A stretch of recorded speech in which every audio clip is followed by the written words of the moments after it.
उत्तर प्रदेश के 69,000 शिक्षक भर्ती अभ्यर्थियों को हाईकोर्ट से बड़ी राहत मिली है। हाईकोर्ट ने बड़ा आदेश देते हुए कहा है कि राज्य सरकार 3 महीने के अंदर आरक्षण का मानक पूरा करते हुए एक बार नए सिरे से सूची तैयार करे और आरक्षण विसंगति से प्रभावित अभ्यर्थियों को नियुक्ति प्रदान करे।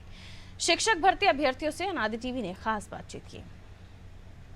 70,000 शिक्षक भर्ती अभ्यर्थियों का मामला उत्तर प्रदेश के हर सदस्य के जुबां पर है, क्योंकि हाईकोर्ट ने अब इस मामले में बड़ा फैसला सुनाया है। ये जो मायूस चेहरे थे वो इस उम्मीद में थे कि भर्ती की जो आरक्षण की विसंगतियां हैं वो दूर होंगी, उनको न्याय मिलेगा। हाईकोर्ट ने बड़ा फैसला सुनाया है। बातचीत करने के लिए विजय यादव जी हैं, अभ्यर्थी हैं।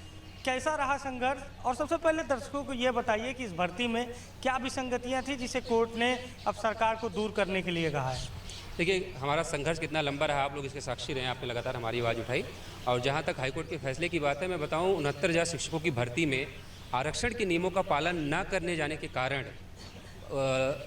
हाईकोर्ट ने सरकार की जो पूरी लिस्ट थी 69,000 शिक्षकों की जो भर्ती हुई थी, उस पूरी प्रक्रिया को उन्होंने क्वैश कर दिया है, रद्द कर दिया है। और सरकार से ये कहा है कि 3 महीने के अंदर पूरी चयन सूची को दोबारा बनाया जाए और जो गड़बड़ियां हुई थी उसको सुधार करते हुए लिस्ट बनाई जानी चाहिए। और साथ ही साथ हाईकोर्ट ने अपने फैसले में एक बात और कही है कि जो नियुक्तियां हो चुकी हैं और जो इस प्रक्रिया में बाहर जाने का जिनके ऊपर खतरा है, तो उनको इस सेशन में ना डिस्टर्ब किया जाए और अगले सेशन तक सरकार क्या करेगी, सरकार के ऊपर छोड़ दिया गया है। तो हम लोग ये भी उम्मीद कर रहे हैं कि सरकार उन लोगों के साथ भी गलत ना करे। कहाँ चूक रह गई थी? जैसे 27% ओबीसी आरक्षण है, दलित आरक्षण है जो संवैधानिक रूप से दिया जाता है, क्या उस कोटे में छेड़छाड़ की गई? हाँ जी, बिल्कुल किया गया। देखिए, कोई भी भर्ती प्रक्रिया होती है तो उसमें 50% पद जो होते हैं वो अनारक्षित होते हैं। उसमें कोई भी जा सकता है, वो चाहे सामान्य वर्ग का हो चाहे आरक्षित वर्ग का हो।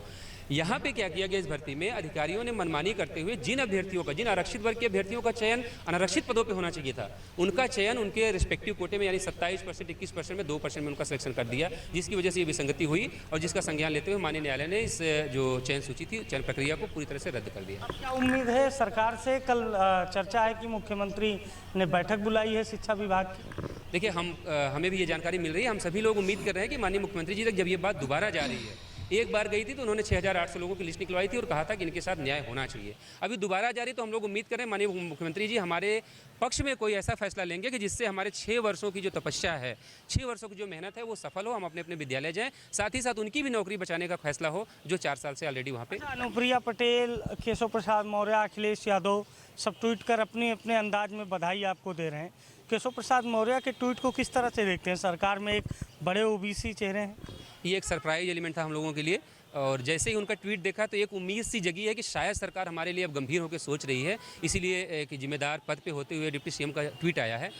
मैं घर पे ही था, मैं जैसे ही जजमेंट आया मैं तुरंत भाग के लखनऊ आया हूँ। और मैंने घर वालों को एक खुशखबरी दी कि नहीं, हम लोग जीत गए हैं और जो हमारी 640 दिन की लगातार लड़ाई थी वो खाली नहीं जा रही है, हमें नौकरी मिलेगी। और माननीय मुख्यमंत्री जी का जो है अभी एक सूचना भी मिल रही है, वो बैठक कर रहे हैं, तो हमें उम्मीद है कि वो कोई ना कोई रास्ता निकालेंगे। तो रक्षाबंधन के पहले एक न्यायालय से आपके लोगों के लिए सरप्राइज गिफ्ट। तो देखिए, ये 69,000 शिक्षक भर्ती के अभ्यर्थी हैं जिनके साथ आरक्षण कोटे में विसंगतियां हुई थी। कोर्ट ने इस प्रक्रिया को गलत मानते हुए हाई कोर्ट का कल आदेश आया और पूरी भर्ती रद्द कर दी। अब सरकार को एक बार फिर से लिस्ट बनाने के लिए कहा है हाई कोर्ट ने। अब देखने वाली बात होगी कि सरकार का आगे का रुख क्या है। लेकिन अब आंदोलन कर रहे अभ्यर्थी, जिनमें से एक विजय यादव से हमारी बातचीत हुई, तो अभी इन्होंने बताया कि हमें उम्मीद है कि सरकार इस मामले में न्याय करेगी और भर्ती की एक नई लिस्ट जारी करके आरक्षण के नियमों का पालन करेगी। सहयोगी शिवांशु के साथ अभिषेक शर्मा, अनादि टीवी, लखनऊ।